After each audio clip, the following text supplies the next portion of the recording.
जब चिन्मो अपनी प्रेमिका को मोजे पहनाने में मदद कर रहा था, तब उसने उससे वादा किया था कि वे दोनों साथ में कॉलेज में दाखिला लेंगे।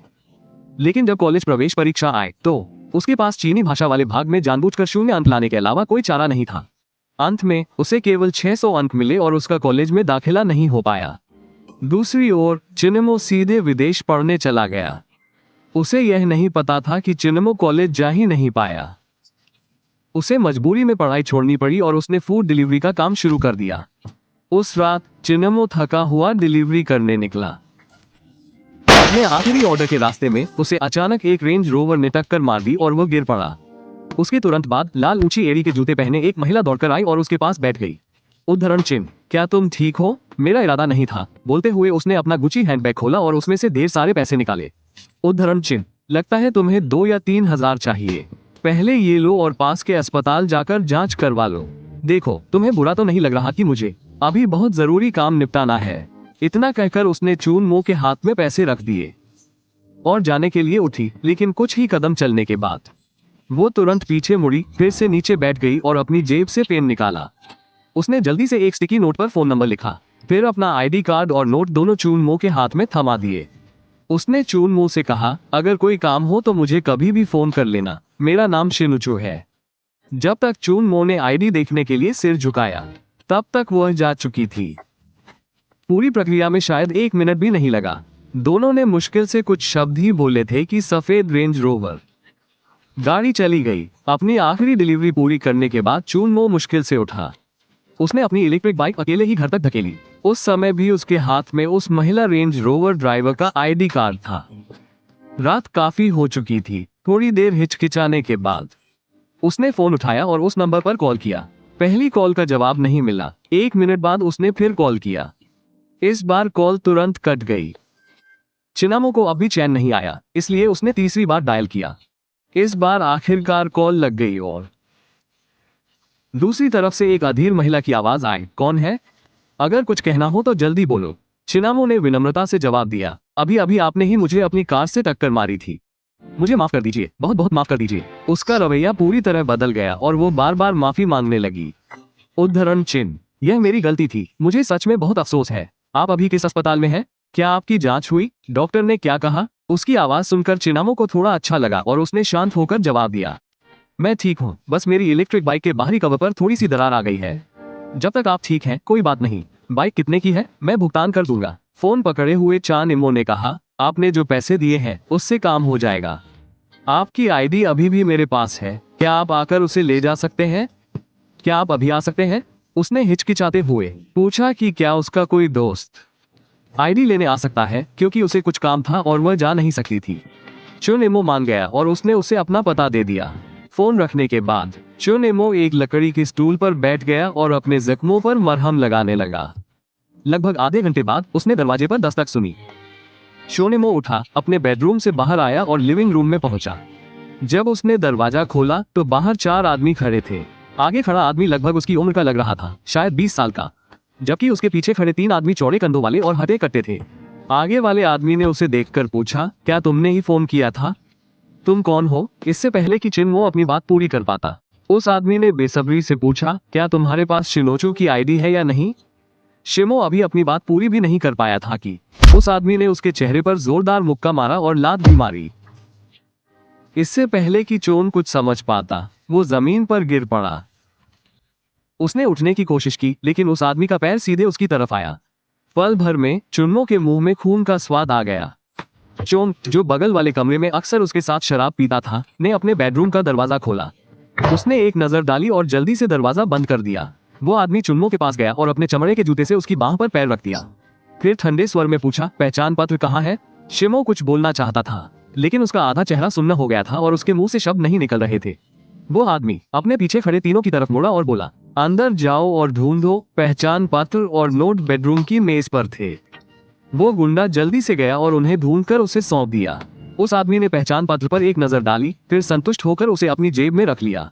उसी समय चिन्मो की बाह पर पड़ा पैर और भी जोर से दबा। उसने ठंडे स्वर में कहा, क्या तुम अंधे हो? धोखाधड़ी करने के लिए तुमने उसे ही क्यों चुना? मैं साफ साफ कह देता हूँ, अगर तुमने उस औरत को परेशान करना जारी रखा तो मैं तुम्हें जान से मार दूंगा। इतना कहकर उसने मो को फिर जोर से लात मारी, फिर वो मुड़ा और जाने लगा, लेकिन दरवाजे तक पहुंचने से पहले ही उसे अचानक कुछ याद आया और वो वापस चिन मो के कमरे में चला गया।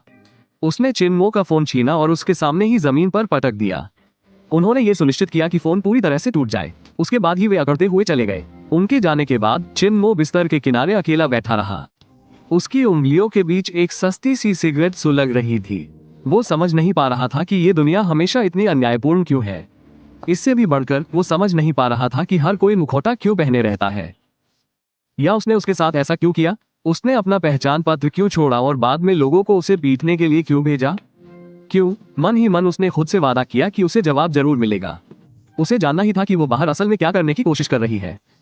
खिड़की से आती बारिश तेज होती जा रही थी, मानो रात भर रुकेगी ही नहीं। अगले दिन सूरज उगने तक इस शहर में एक और चांद और मो भटकते रह जाएंगे। सुबह की पहली किरण खिड़की से कमरे में तिरछी होकर आए। चुन और मो ने अपना सारा सामान सूटकेस में पैक कर लिया था।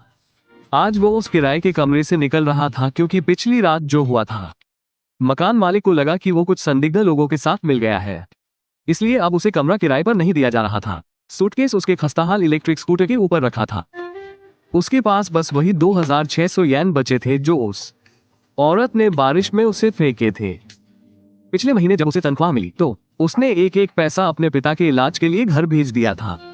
उसने बस थोड़ी सी रकम अपने गुजारे के लिए रखी थी। उन 2600 येन में से उसने 800 येन एक स्मार्टफोन खरीदने में खर्च कर दिए ताकि वह खाना पहुंचाना जारी रख सके। उसे ये काम तो करना ही था और बाकी बचे हुए कुछ 1000 येन रेट के लिए थे। अगर अंधेरा होने से पहले उसे रहने की जगह नहीं मिली तो उसे आज रात किसी ओवरपास के नीचे सोना पड़ेगा। उसने नए फोन में सिम कार्ड डाला, लेकिन फोन चालू होते ही उसे अपने दूसरे चाचा का फोन आया। मोमो, क्या हाल है? चुन मो के दूसरे चाचा एक अनोखे इंसान थे। उनके दादाजी ने उन्हें सालों पहले सड़क किनारे से उठाया था। वे चुन मो से 6 साल बड़े थे और सालों से उन्होंने कई छुप छुप कर छोटे मोटे गंदे काम किए थे। आसपास के गांवों में हर कोई उनका नाम जानता था। अगर उन्हें एक शब्द में बताना हो तो वे कुख्यात थे। सड़क के किनारे बैठे चुन मो ने पूछा, मैं अभी ठीक हूँ, तो अचानक मुझे फोन करने का ख्याल क्यों आया? क्या बात है? उनके दूसरे चाचा ने कहा, मैं तुम्हारे पिताजी के लिए दवा खरीदने केनमिंग आया था। मैंने सुना है कि यहाँ एक बूढ़े चीनी डॉक्टर है जो गुर्दे की बीमारी के इलाज में बहुत अच्छे हैं। जैसे ही मुझे उस बूढ़े डॉक्टर की संपर्क जानकारी मिली, मैं तुरंत यहाँ आ गया और कहा, मैं आज रात तुम्हारे घर रुकूंगा, फिर कल सुबह सबसे पहले ट्रेन से वापस चला जाऊंगा। ये सुनकर चुन मो को डर लगने लगा कि अगर उनके दूसरे चाचा को पता चला कि उनकी हालत इतनी खराब है कि उनके पास रहने की जगह भी नहीं है तो वे क्या सोचेंगे। और जब वे घर गए और चुन मो को ये बात बताई तो माता पिता को देखकर दोनों बड़े बुजुर्ग और भी ज्यादा चिंतित हो जाएंगे। ऊपर से चिन मो का चेहरा अभी भी चोटिल था। उसके दूसरे चाचा के स्वभाव को देखते हुए वो पूरी बात जानने के लिए हर संभव छानबीन करेंगे, जो एक बड़ी समस्या होगी। चिन मो हकलाते हुए बोला, दूसरे चाचा, मुझे ढूंढने मत आना, बस दवाइयाँ लेकर जल्दी वापस आ जाना, मैं यहाँ काम में बहुत व्यस्त हूँ। लेकिन उसके दूसरे चाचा ने जिद की, तुम्हारी माँ ने तुम्हारे लिए फ्री रेंज मुर्गियों के अंडों की पूरी टोकरी पैक की है, चाहे कुछ भी हो जाए मुझे उन्हें पहुँचाना ही है। अभी के लिए बस इतना ही, मैं वहाँ पहुँचते ही तुम्हें फोन करूंगा। इतना कहकर उसके दूसरे चाचा ने फोन काट दिया और चिन मो 2 घंटे तक अपने फोन को खाली निगाहों से देखता रहा। किसी भी जगह को किराए पर लेकर तुरंत वहां चले जाना जाहिर तौर पर व्यवहारिक नहीं था, लेकिन 2 घंटे में उसके दूसरे चाचा वहां पहुंच जाएंगे और यही असली समस्या थी। कुछ पल हिचकिचाने के बाद चिन मो ने पहले रेलवे स्टेशन के पास एक सस्ता सा छोटा घर ढूंढने का फैसला किया। वो अपने दूसरे चाचा को वहां ठहराएगा और ये सुनिश्चित करेगा कि वो अपना इरादा छोड़ दे उसके साथ घर वापस जाने के बारे में। जब तक उसके दूसरे चाचा का पहले ख्याल रखा जाता, चिनामो को इस बात की परवाह नहीं थी कि उसे खुद वहीं रहना पड़े। वो कुछ समय के लिए काम चला सकता था। लेने गया चाचा को ट्रेन स्टेशन से। उस आदमी ने नाइकी की टी-शर्ट पहनी हुई थी जो साफ तौर पर नकली थी। उसकी मांसपेशियां अभी भी उभरी हुई थी और अब उसकी बाह पर एक और टैटू था। जैसे ही वे मिले, उसके दूसरे चाचा जम गए और चिंता से पूछा, मोमो, तुम्हें क्या हुआ? क्या तुम्हारी किसी से लड़ाई हुई? चिनामो ने झूठ बोला और कहा, मैं बस गलती से गिर गया।